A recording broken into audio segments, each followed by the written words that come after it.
بسم اللہ الرحمن الرحیم۔ اس وقت میں محرم الحرام کا مہینہ آنے والا ہے۔ 10 محرم الحرام کی اللہ کے رسول صلی اللہ علیہ وسلم نے فضیلت بیان کی ہے اور اس دن روزہ رکھنے کا حکم فرمایا ہے۔ خود نبی پاک صلی اللہ علیہ وسلم بھی اس دن روزہ رکھتے تھے اور صحابہ کرام بھی روزہ رکھتے تھے، لیکن اس دن میں چونکہ پہلے سے یہود روزہ رکھتے آ رہے ہیں یہودی، تو یہودیوں کی مخالفت کا حکم ہے، اس لیے آپ صلی اللہ علیہ وسلم نے صحابہ سے حکم فرمایا کہ تم 10 محرم الحرام کے ساتھ میں 9 یا 11 بھی ملا لیا کرو، یعنی ایک دن اور ملاؤ تاکہ ان کی مشابہت نہ رہے، یہ بات نہ ہو کہ ہم ان کی طرح کام کرتے ہیں، یہ چیز نہ ہو، لہذا ایسا ہی کیا گیا۔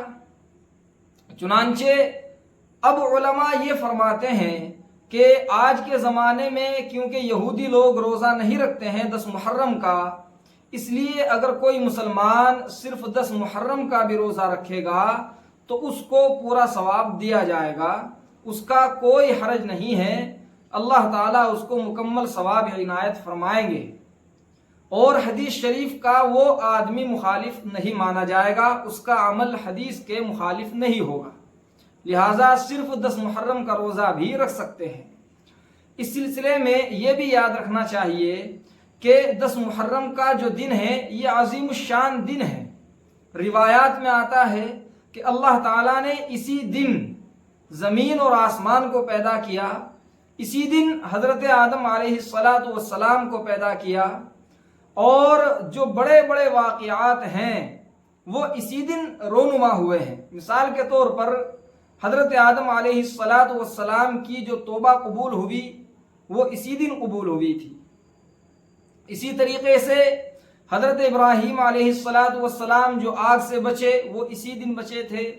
حضرت موسیٰ علیہ السلام جو فرعون کے لاہ و لشکر سے محفوظ ہوئے اور فرعون غرق ہوا وہ بھی یہی دن تھا۔ بہرحال اس دن کی بڑی اہمیت ہے اور مختلف واقعات بھی اس دن پیش آئے ہیں، چنانچہ اس دن کی ہمیں عظمت کرنی چاہیے اور خاص طور سے گناہوں سے ان دنوں زیادہ بچنا چاہیے، چونکہ یہ اشہر حرم بھی ہیں، 4 مہینے ہیں جن کی عظمت ضروری ہے، جن میں ذی قعدہ، ذی الحجہ، محرم اور رجب شامل ہے۔ تو محرم بھی چونکہ اشہر حرم میں آتا ہے، لہٰذا اس کی عظمت کرنی چاہیے، اس میں زیادہ سے زیادہ روزے رکھنے چاہیے۔ اللہ کی معصیت سے، اللہ کی نافرمانی سے انسان کو چاہیے کہ وہ دور رہے، بچے۔ ایک بات اور بھی ہے یہاں کہ 10 محرم کے دن ایک روایت میں آتا ہے کہ انسان اپنے اہل خانہ پر وسعت کرے، زیادہ خرچ کرے، اس سے اللہ تعالیٰ اس کے رزق میں برکت دیتے ہیں۔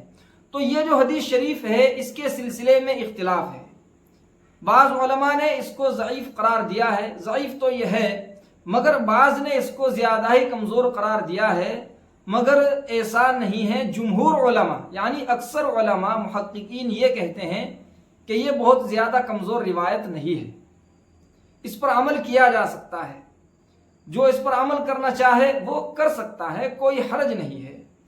اور اگر اس کا مقابلہ کیا جائے اس حدیث سے کہ جس میں روزہ رکھنے کا بیان ہے، تو روزہ رکھنے کا جس روایت میں ذکر ہے وہ مضبوط روایت ہے، ان دونوں میں ٹکراؤ ہوتا ہے، چونکہ اگر کھانے پینے میں زیادہ وسعت کی جائے گی تو روزہ نہیں رکھا جا سکتا ہے، تو روزہ رکھنے کی اہمیت زیادہ ہے۔ خرافات سے، طرح طرح کی جو بدعات اور آج کے زمانے میں فضول خرچیاں ہیں ان سے انسان کو بچنا چاہیے۔ پٹاخے پٹخانا یا مثال کے طور پر تعزیے وغیرہ نکالنا یہ چیزیں ناجائز ہیں اور حرام ہیں، ان سے بچنا چاہیے۔ اللہ تعالیٰ نے ان 4 مہینوں کے متعلق ارشاد فرمایا فَلَا تَظْلِمُوا فِيهِنَّ أَنفُسَكُمْ کہ تم لوگ ان مہینوں میں اپنی جانوں پر ظلم اور زیادتی نہ کرو۔ اب یہ تعزیے نکالنا، اپنے آپ کو پیٹنا، مارنا، یہ ظلم اور زیادتی ہی ہے، یہ انہی 4 مہینوں کے متعلق اللہ تعالیٰ نے قرآن کریم میں کہا ہے۔ اللہ سے دعا فرمائیے کہ اللہ تعالیٰ ہم کو عمل کرنے کی توفیق عطا فرمائے۔ وما علینا الا البلاغ۔